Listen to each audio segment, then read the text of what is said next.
Hello everybody, welcome back to the next episode of All the Mods 8. I've done a few things in between episodes that I would like to show off. Firstly, I decided I was going to have to increase the thermal evaporation setup here because I was going to actually end up needing a little more, I wanted to try and boost the speed of our fusion reactor, so I realized that we're going to end up needing some extra production here to keep up with it for the tritium. So I decided I was going to make these a little taller. They're kind of hard to see, but if I come in here, I just kind of raise them up a bit and just filled them a little higher.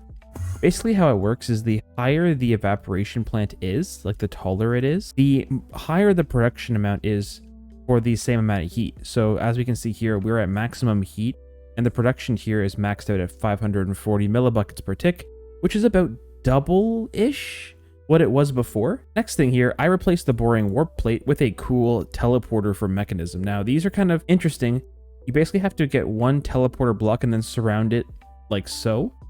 Kind of like another portal shape, but it's only a 1 wide and you can't actually make it any bigger, unfortunately. I tried to make them a little bit larger, but you can only make them a 1x2, which is fine. And you can come in here, you can change the color that the frame or the portal frame is, which is kind of cool. So you can come in here and say we want to do purple. We can have a purple frame, which is kind of neat.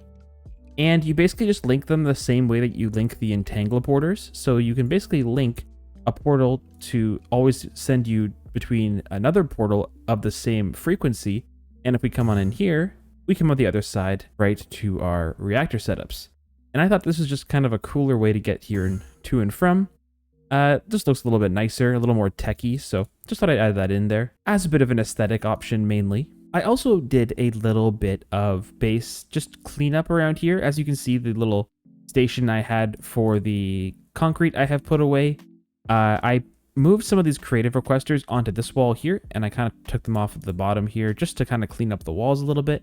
And I moved the fluid grid here, so all of our grids are right here, easy to access. And our crafters now have their own wall over here. And that way we have room in the future if we want to expand our crafters or expand our requesters, we can do that very easily. Next up is I did a little bit of working around here back in the mob farm area, and I actually figured out a way to kind of bypass the issue I was having with the lighting. And the way I'm doing this right now is I'm just using part of the Apotheosis mod that basically lets you use soul lanterns here as a method to ignore light. So that way, regardless of the light level, these mobs will always spawn. Now, of course, my first thought was I don't want these guys spawning in here because they're now ignoring the light. So I made sure that all of their ranges were reduced by using a blaze rod with some quartz in your offhand. You can reduce the spawn range of spawners. By default, I believe it's 4. Which means it's 4 blocks in all directions. So you can do a 9x9 centered on the spawner. I reduced that to 2 blocks. So that means that it's only going to check 2 blocks out from the spawner in each direction, which is the little 5x5 we have in there. So nothing should ever spawn in here. The thing I did in here is I actually replaced the wither skeletons with some slime. The only reason I did this was because eventually I do want to potentially upgrade our refined storage discs, and unfortunately some of these disc parts end up taking a lot of raw resources, because at the very base of it we have to craft a lot of these processor parts, which will involve processor binding, which involve having a lot of slime. So some of these high tier storage parts, specifically the infinite storage part, is very, very expensive in terms of slime. So slime is one of the things that we didn't really have a passive way of it coming in. Unfortunately, our generic mob farm in here is still not working because it does rely on the dreadful dirt. And the dreadful dirt does, in fact, care about the light levels. So, unfortunately, that doesn't appear to be working. Even if I turn the light off in here, it still has lights everywhere. So, I leave this thing off for now. But everything else should be okay. Yeah, so I have these slime balls in here. They have to be set up a little bit differently than the other mob farm because they are a little bit of a larger hitbox requirement to spawn a slime, so I put the spawner in the very back. So yeah, that's basically all I did down here. I did thankfully get these guys in here up and running again, and we're now producing the liquid meat and the pink slime again, which is very good because I did hopefully want to use some of that liquid meat today. And I have the blazes turned off for now because we have a ton of blaze rods. But yeah, the emerald production is back online. We have slime and we have the liquid meat, which is really good. And finally, I made a bit of an upgrade over here at our just our vibranium setup. I basically have this now doubled. I have a second setup just like the other setup here, which is basically doing the exact same thing as the initial one. If we come in here, can I actually access the... I cannot. Okay, let me come down here really quick. So basically this one has the lime laser lens, which was doing the uranium. Basically how I have this set up is I have this configured to hopefully give us even more uranium. And the problem that I'm running into is I want to up our uranium production, but even though we do have all these lime laser lenses, the odds of it getting uranium, you're not getting uranium every single time. And because we're not getting uranium every single time, we're actually going to have to kind of reevaluate how we want to go about getting resources. We could just slap on more and more of these laser drills, but realistically, there's things in the pack that we can use to hopefully process our ores to give us more resources per raw ore. In a mod pack like all the mods, because there are so many different mods, there are also many different ways that we can go about processing our ores. For example, one that I was looking at involving liquid meat is the washing factory. Basically, all it does is you take one of your raw pieces of ore. So for example, if we find our uranium right here, we can add this with 100 millibuckets of liquid meat into a washing factory, and we get 100 millibuckets of the special raw ore meat here. And if we actually go here, we can take this and put it into a fermentation station and basically get up to 5 times ore processing, just like that. So because we can get up to 500 millibuckets output from this fermentation station, just using one ore, that's going to basically make it so we can 5 times our ore. Now, I don't actually know how fast this is, because once we do this, we have to then send it through a fluid sieving machine, which involves you have to keep the fluid sieving machine stocked with sand. Now, I don't think that's going to be a huge issue because we do have plenty of sand. If we come into our system... Oh, actually, we don't have a lot of sand. Okay. Well, we can get a lot of sand if we want to. All we have to do is come in here and change up our stonework factories to no longer smelt. Then it'll just backlog on sand. We'll basically have these bottom 3 doing sand. We want to push them out the bottom. So let's go ahead here and push out the bottom just like so. And that's going to basically give us a good input of sand. And I think that's going to be probably fast enough for what we're going to need. Now, because this is potentially going to be a little bit of a slow setup, I don't want to do this for every single ore. What I do want to do this for is because this is one of the highest raw outputs in the game, I was thinking about making the uranium the only raw ore that we actually send through this specific setup.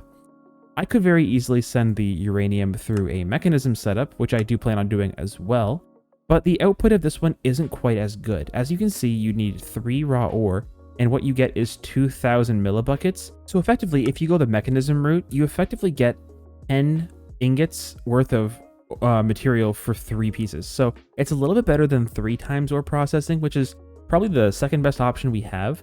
But the washing factory, I believe, can be the overall highest output per piece of ore, but it's going to be quite a bit slower. So I'm thinking what we're going to do is we're only going to want to set up the washing factory for uranium. I had a bit of a change of heart with the area up here. We could fill in the rest of these walls here with more of these simulation chambers to run other things other than just the wither through here if we wanted to get other resources. But I'm thinking maybe instead of creating another area, my original thought was I was going to set up the ore processing on this wing down here, but I don't actually know if we're going to need that much space. I'm thinking we can probably get away with putting all of our ore processing right up here in the walls. Unfortunately though, not everything can go through the ore processing the same way. For example, diamonds don't actually have a way to ore process them the same way that the raw ores have. Yeah, so I'm looking in here and it doesn't actually look like there's a way to duplicate diamonds at all in this pack, besides just, growing more seeds or getting the raw ore. So some things like diamonds and potentially even emeralds aren't going to be able to really be duplicated at all. We're only going to really be caring about the things that can be for this setup specifically. So I'm going to have to go ahead and get a few things bookmarked for crafting. I know we're going to need a couple of machines from Industrial Foregoing that I don't potentially have on Autocraft yet, like the washing factory here, like so. This does require a meat feeder as a craftable, which is fine. Washing station. Yeah, this requires a pink slime ingot and a diamond gear. Diamond gears are easy.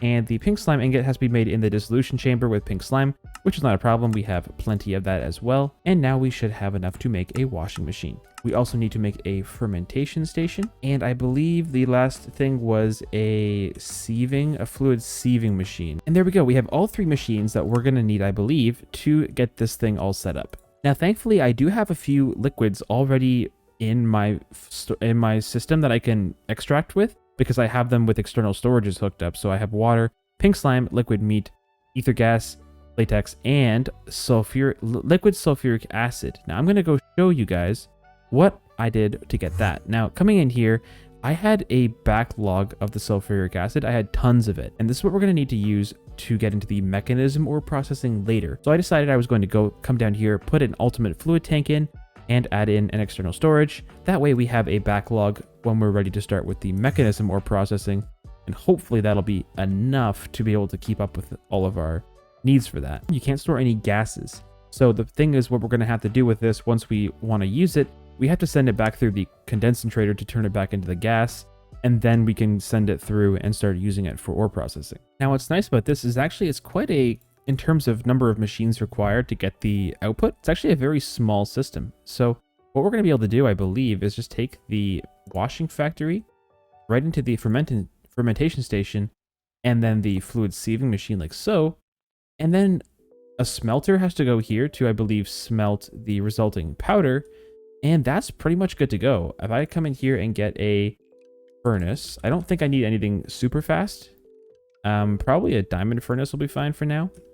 It might need to be a little faster, but we're going to have to hit that with a factory upgrade as well to make it run on power. So we're going to be inputting from the left, and we're going to probably output out the right, like so. We can go ahead and basically just clear a little bit of space back here for what we're going to be needing cable-wise. And I haven't quite figured out exactly how we're going to run the cabling back here. Thankfully, we do have quite a bit of area to play with here. And we do have a couple of things that we have to input into these machines to make everything run proper. Into this machine, we have to put liquid meat all the time. So to the washing factory. So I'm going to need some exporters. Probably the elite exporters are fine. I don't think I need anything super high speed right now. I don't exactly know how I'm going to run, so I'm going to go ahead and run it up the side for now. But that's going to effectively allow us to extract a fluid, and I think that'll start pumping in. Perfect. Obviously, we have to now extract raw ore into this as well, but I think we're going to have to do that via laser IO, or maybe even using XNet, because we do have to also get power into this thing, and I want to do it, as clean as I can. In order to get ourselves the 5 times production, we have to input ether gas into this. Now, as we can see here, the time that it takes to go ahead and produce that goes up pretty much exponentially. It goes from basically you have 2 times production for free, 3 times for free, just a little bit longer, and then 4 times requires pink slime, and 5 times is ether gas. One way we can get around this, we can basically do a full amount worth at a time. So we can basically say seal when full. That means it'll no longer accept any fluid, but that way we can do 4 buckets worth at a time, and that will then spit out a bunch. Even though it will take a lot of time, we can go ahead and get that a little faster. So let's go ahead and put our exporters on the top. Now, we're going to need to export the ether gas, and thankfully ether gas does count as a fluid, I believe. So we've stored it in our system, so that's totally fine. And that is exporting ether gas like so. And into this one, we want to export sand, and that's going in perfectly fine. And that's basically all of our catalysts taken care of. Now all we have to do is basically say that our output has to be pushed to the right, and we want to accept our input from the left, and then we want to also push the resultant output to the right as well, because we're looking at this backwards, obviously. And then finally, this is just going to take in whatever the resultant is and push this out to the right as well. The output here And that will basically put this all into the diamond furnace. We're basically all taken care of. All we have to do is get ore into this machine right here and power.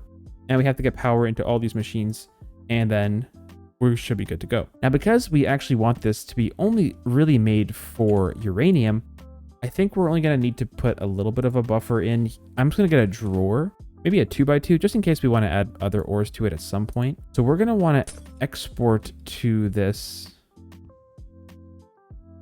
drawer, and we're going to want to say raw uranium, just like so. Now we have to get ourselves a laser node from Laser.io, which is very easy. Put that up top, and we'll also put a point, because we need to also power these machines here. I will put one right there, and we need to run some cabling, obviously, to the backs of these, and that will give all of these power, which is good. On the north side, an item card that's depositing items.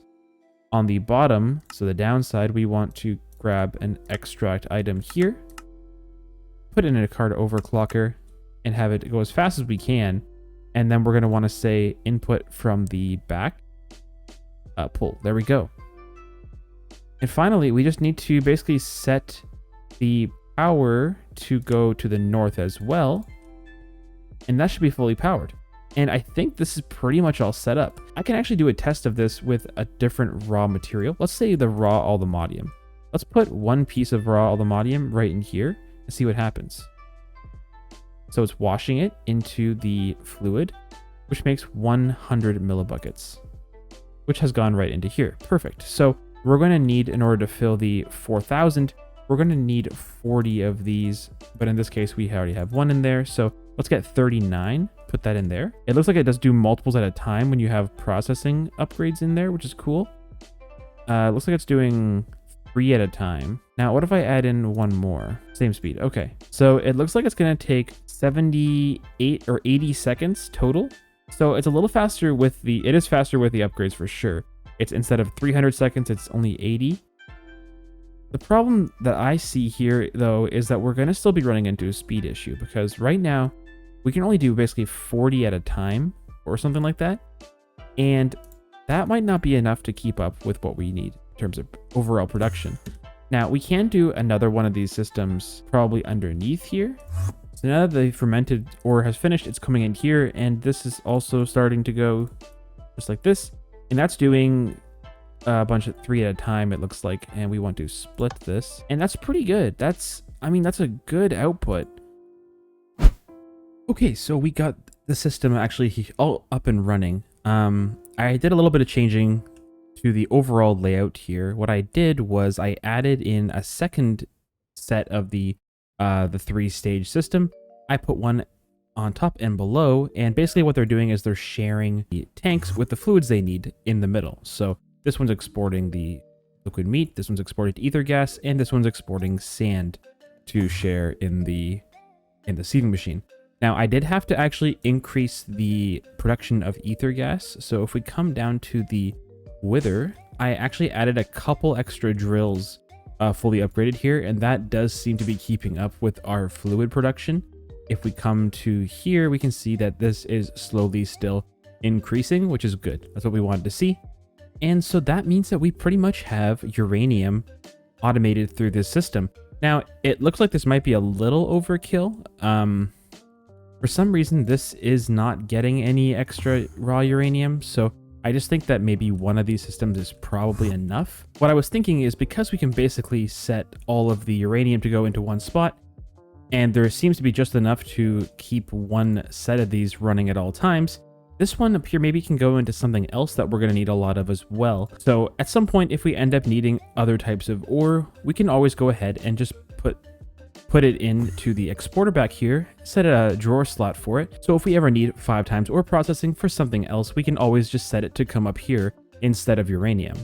So the next step I have planned here is I want to set up the mechanism version of this ore processing. We're basically turning 3 raw ore into 10 ingots worth of the slurry here.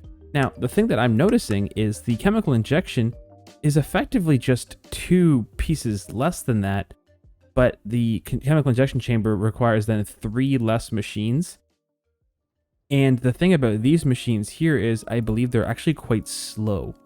So because we actually don't really need a whole lot extra in the way of ore production, I just want something to kind of go ahead and send all of our raw ore through that we're getting from our miners. I'm thinking we might just go ahead and forget about the more complicated setup and just go ahead and set the hydrogen chloride to be all we need. And that's going to basically give us, I believe, 8 chunks, yeah, 8 ingots worth for every 3. So we're effectively almost tripling our output, which is really good.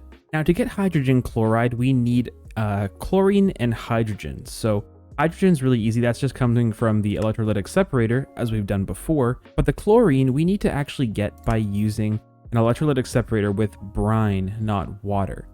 And that gives us a byproduct of sodium and chlorine. So the brine is just made using our thermal evaporation plants. I set up a tiny little evaporation block that we're going to use to create brine. Now, I can make this a little bigger, and to be fair, it might actually be a good idea to, just so I don't have to worry about the output of this thing. We have plenty of resources here, so I'm not concerned about making this a little taller.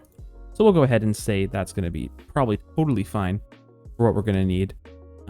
This should be a 10 high, which that should be plenty. So what we're going to do is take this brine from our entangler and pump it right into an electrolytic separator to get chlorine. Now this setup actually requires 4 machines total, starting at the chemical injection chamber and working our way up to the enrichment chamber. Now once we have enriched the ore, we have to actually smelt it as well, so we're actually going to need more than 4 machines per row. But I'm actually thinking we might be able to share these diamond furnaces. I'm thinking we might be able to get away with just setting these 4 machines right here, kind of how we have the other one set up. But once we have to get to the point where we need to do some smelting, that can be done actually in these diamond furnaces as well. We might have to upgrade these to the netherites. I have some netherite furnaces just sitting here waiting if I do need to use them. If we have to speed the whole thing up, which we probably will have to. But that means that I'm going to have to probably move these importers that we're using to currently import all of this, because I'm probably going to want to pipe in the items from, because right now they're going to be sitting right on this wall right here. So I'm probably going to then just run the cables from those right around the side and into the sides here, which means we're going to have to go ahead and probably set up laser IO to import power and extract as well into maybe like a barrel, and then we're going to then import from the barrel. Man, I love laser IO so much. It's just such a great mod. I love the flexibility you have with it. And I believe it's also getting an upgrade or an update in the newest version of Minecraft in 1.20, and they're adding some really cool features. So definitely we'll be on the lookout for that once it updates. And if we ever end up playing a 1.20 pack, I'll be definitely excited to check that out as well. But we can basically go ahead and do the exact same thing that we have here, but we're going to want to just change the output to be the back here instead of the front. Remove our importers, and we're going to want to put an importer on the back here. I might even then add in one more furnace here, just because then we can basically make it nice and even looking. So to start off, we're going to start on the right hand side because we're going to be moving right to left and then ending at the furnace. So we're going to have the chemical injection chamber there. It'll then go into a purification chamber. I believe it's a crusher and then an enrichment chamber. I believe that is the order that we need. This is potentially going to be a little bit tricky because how we have it currently, we have to put in 2 inputs, the ore and the hydrogen chloride. Here we need to put in oxygen, and this doesn't require anything. It's just the 2 here. So I think we're going to have to input all the raw ore into the side here, probably via refined storage. We'll just have it importing or exporting all sorts of raw ore. And then we're going to basically want to put chlorine in the back.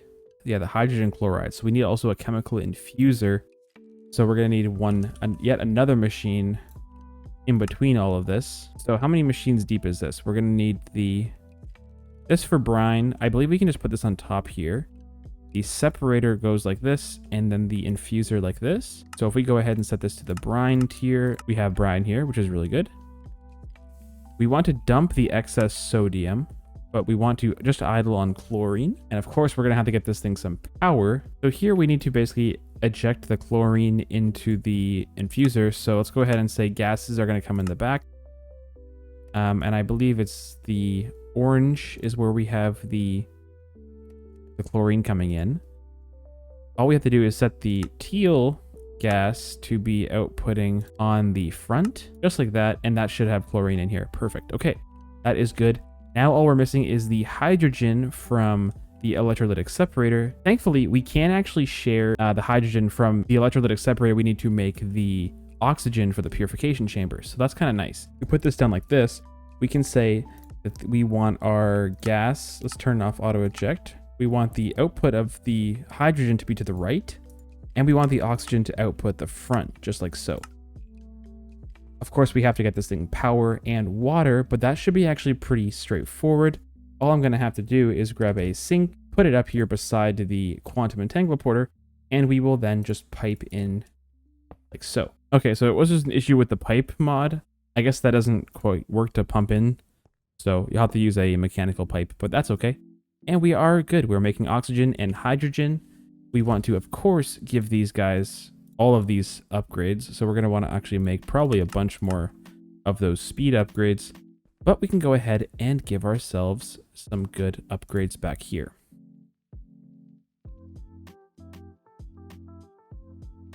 Now, we want to now just change the hydrogen gas to set out the back. And that should be putting it into here and creating, if we give it some power, I'm realizing that we're going to have to potentially do this a little bit differently, just because in terms of powering this thing, because we're actually going to need to take the gases out of the tops of these that we want, like the oxygen from here and the chlorine from hydrogen chloride from here. We're probably going to have to send these up to get to all the machines on this row, which means we're going to have to send power through this thing a little bit different. I'm thinking we're going to have to probably come underneath. Looks like we have just enough space in here for some cabling. So let's go ahead, try and hook all this up to cable. Okay, so that is good. We have all of these powered and ready to go, and perfect. We have maxed out hydrogen chloride. The oxygen wants to go out the right, so that should be, there we go. That's full of oxygen, which is really good. And that is basically everything. We also want to send out the oxygen out the top, and we also want to send this out the top as well. So the only other problem that I'm thinking here is we are going to have a tough time getting power into this, because this is kind of a bit of a tricky one that we can't use laser IO to do, because I don't think laser IO handles gases very well, or at all. What we can use actually, I think, is modular routers. Modular routers actually has energy distribution options that I've obviously been playing. I had played with apparently at some point, but I haven't actually made use of so much so far in the pack. So let's go ahead and see if we can power most of these machines using a modular router. So I'm just going to put the modular router down right here. Actually, this one already has energy upgrades in it, so I must have tried doing something like this at some point. And if we just shift right click, we can basically select all 4 of these machines that we want to power, and then put that distribution module right there. And then we can send a energy upgrade and speed upgrade into the buffer. And all we have to do is connect this up to power now, and that should basically be totally good. I want to make sure that this is going to be fast enough is my only concern. We might even be able to power all of these machines 3 high through one modular router. I had to have 2 distribution modules because these can hold up to 8 target locations. So I had to make one more for the top row. But effectively, we have this entire setup all ready to go. I just had to configure the inputs and outputs still.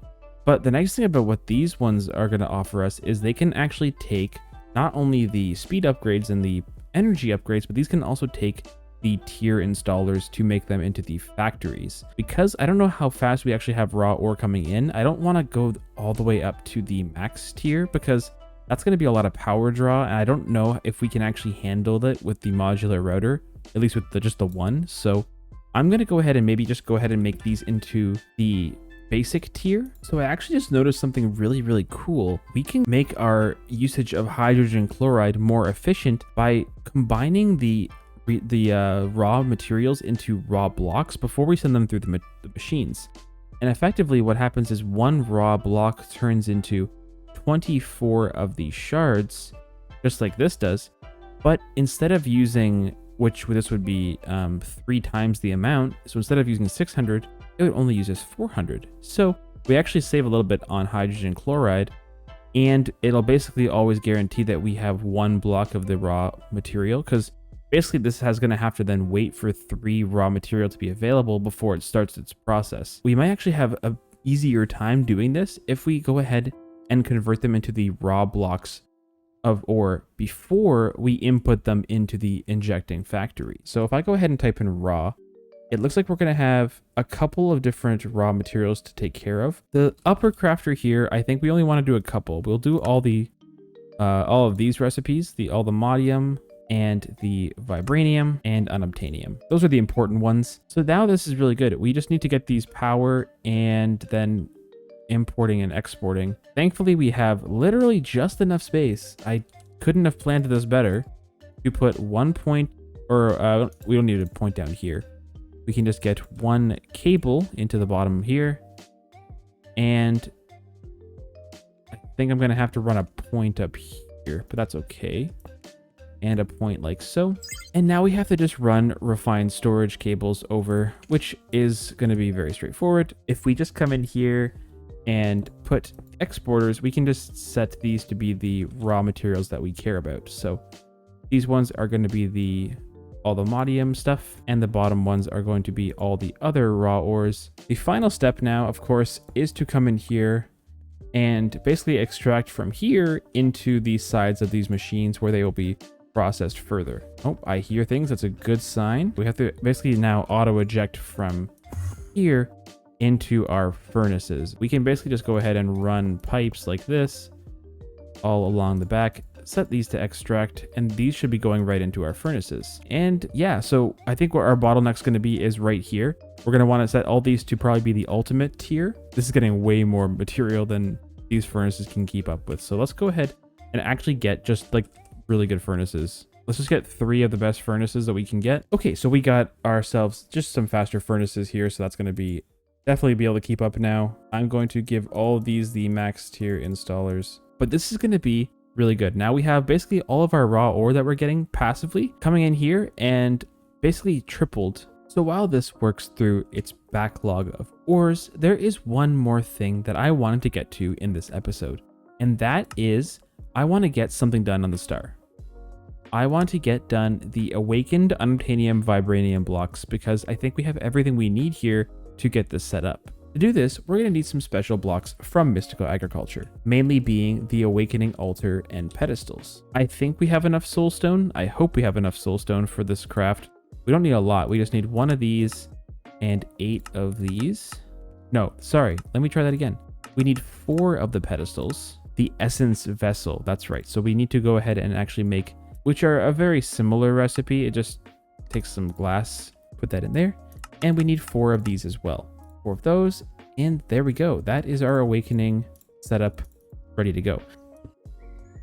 And it thankfully shows us exactly what we have to do to get this thing all ready to go. Similarly, we put our pedestals down like this, and our essence vessels go down like this. Now, to get these awakened blocks, we need vibranium blocks, unobtainium, and 40 of each of the different elemental essences.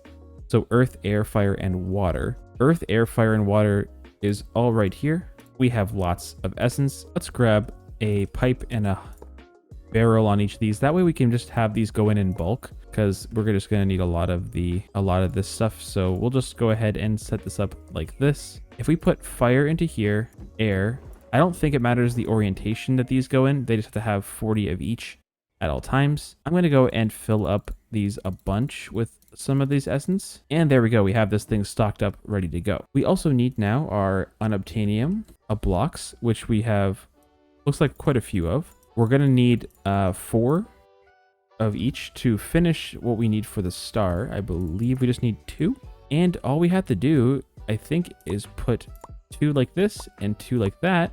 And then the centerpiece has to be an unobtainium vibranium alloy block. Now this is where we have to go ahead and actually set up a different craft in the Powa setup. So we're going to have to go over here and make sure this gets done first. We're going to want 2 of these. That should get going. Now all we have to do is put them in the awakening setup and we are good to go. And we'll press the button and we should get a fully awakened block. There we go. Nice. And we got to do that one more time. And these two are all that we need to have on the star, I believe. There's just the two of them. Yep. We're getting very close to having everything except for just this area in here all done. Actually, we are all done. We have all the stars, all the nether star blocks finished. And so we're really getting close to kind of this central area where that's where we're going to have to start diving into a lot of different mods. Now, while I'm here doing the awakening stuff, I figured I might as well take a look at upgrading our gear. I don't really think we need to upgrade our gear, but there is an awakened tier of gear that actually allows one extra slot in the tinkering table to add different augments to your gear, which is really cool. We have to basically craft an awakened supremium block, which we just use a normal supremium with some cognizant dust.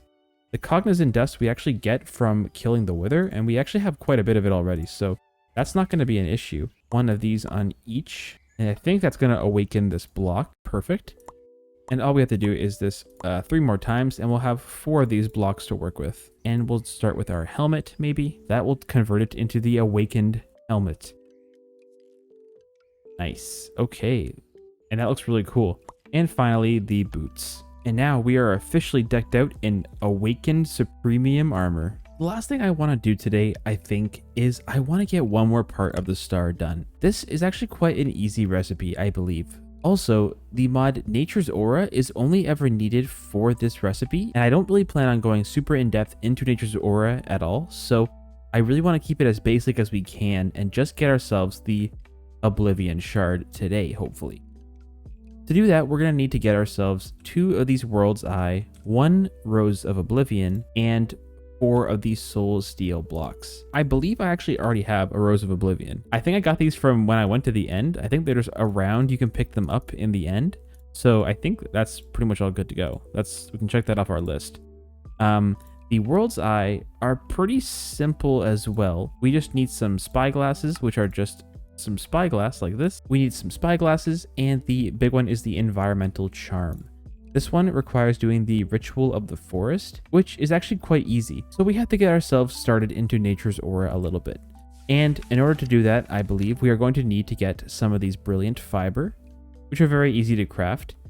And then we have to right-click this fiber onto a tree, like a normal oak tree or something, and that will hopefully convert it into a tree that will allow us to get the gold leaf once we harvest the tree down, which we then can convert directly into gold powder. So let's go ahead and grow this tree up, and then right-click like so, and as you can see, the golden leaves have started to form. I don't know if this can be sped up via time in a bottle, but we'll let that go for now. Yeah, as you can see, I think it actually is impacting its speed. It's kind of converting into a fully gold leaf there, and it looks like it's starting to spread. So it might not be the fastest. Yeah, it's actually quite slow. So we're gonna probably make use of some of our time in the bottle here. Let's go ahead and test this out. So if I break this one right here, is that gonna give us a? It will. Okay, so we get a gold leaf. How do we make the Ritual of the Forest?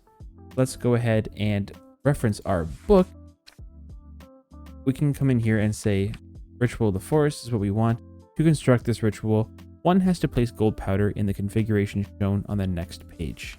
So we need a bunch of gold powder surrounding a sapling in the middle, and then a bunch of these pedestals, the wooden stands. So we actually need quite a bit of the gold leaf because we need a lot of that gold dust too. The wooden stand, here we go. So we just need 8 of these, which is actually all of our golden leaf. So we're completely out of golden leaf now. Let's get a sapling out as well. And yeah, we're gonna have to get a little more golden leaf here to finish in this, to finish in the gold circle. But once we have that set up, I believe we can go ahead and make one of the items we need for this Oblivion Shard, which is the Environmental Eye. And that just takes putting 4 items on a pedestal, 2 extra gold leaf, 1 spider eye, and a gold ingot. I believe that's the entire setup there. We just need obviously some more of the golden leaf. We have dust going all like that, and then it kind of just connects up like this. Okay, so the growth of the sapling in the middle is what causes the ritual to start. Okay, so I can probably go ahead and bone meal that to start the ritual, I guess. Yep, it's doing something. That's a good sign. I don't... Oh, there we go. And we have our environmental eye. Perfect. We need 2 of these. So let's go ahead and do that again. And that will get us our second environmental eye. Nice. Okay, so we have both the environmental eyes. Let's go ahead and craft this here. Now, we have to get some bottled darkness. Oh, so we have to have a separate... Oh, I see. There's a different bottle for Nature's Aura specifically. So let's go ahead and grab a couple of those. Can I right-click with these? There we go. That's how we get it. It's just a crafting recipe, so we should be able to make 1 and 2 of the world eyes, which is good. And now all we have left to do is the soul steel blocks from the spirit mod. The soul steel blocks require us to get putting a iron block into a soul engulfing setup to make 1 soul steel block. So we need 4 of these, so 4 iron blocks worth into this setup right here. And the way we have to set this up is we have to basically light on fire a soul sand block compressed 1 time. All we have to do is compress this once like that. That's going to be the middle setup. And it looks like we just put glowstone. Might as well just do a whole bunch because I'm pretty sure we're going to need it in the future as well. So we'll just go ahead and turn this on like that and dump all of this in like this. Is that going to work? Just dump all that there and let it do its thing. And then we'll get basically a ton of this soul powder, which we can turn into the soul powder blocks. And we need 4 of these. So 36 total, I think, should probably do it. I believe we just needed 4 surrounding a central one. It didn't quite finish, but that's okay. We'll just go ahead and remove this all for now. Wow, we got lots of it, so that's going to be good. And we have to surround this, I believe, just like this, and light it in the middle. And now we have to go get ourselves iron blocks. We just need 4 of them, I believe, for this machine, for this piece. So I'll throw that in, and I think that should be doing it. Oh, wow. Oh, it uses the entire setup. Oh, that's actually very expensive then. It's a good thing we have a bunch of the soul dust now. So we'll make a stack of it and just basically do this a couple more times. We'll set up all of these rituals side by side and toss in 1 iron block. And I think we can just go ahead and craft this up straight up, just like this, and the rose in the middle. And there it is, the Oblivion Shard. So let's go ahead and put it where it belongs, which is, I believe, at the very top, right there.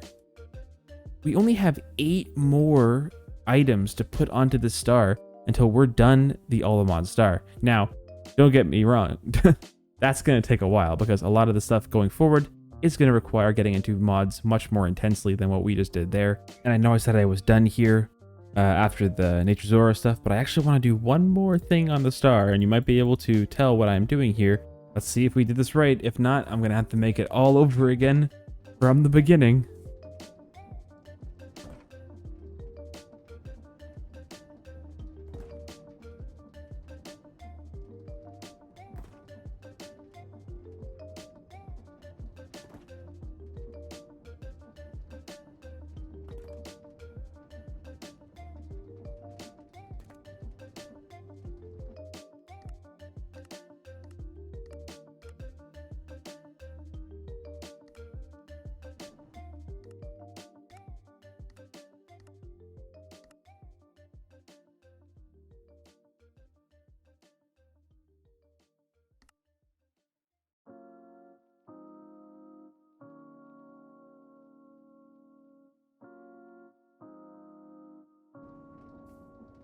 And just like that, everything is back on the star, and we are ready to basically move forward and push on to complete the rest of the star. Only 7 more items to go. But anyways, guys, that's going to do it for this episode. Thank you very much for watching, everybody. I hope you enjoyed. If you did like it, feel free to leave a like on this video, comment, and subscribe to the channel. Also, be sure to join the Discord if you haven't already. It's a great place to keep up to date on everything that's going on, and just chat with me and everybody else about the pack and pretty much anything else. So yeah, thank you very much for watching, everybody. I hope you all have a good one. I'll catch you in the next one. Bye.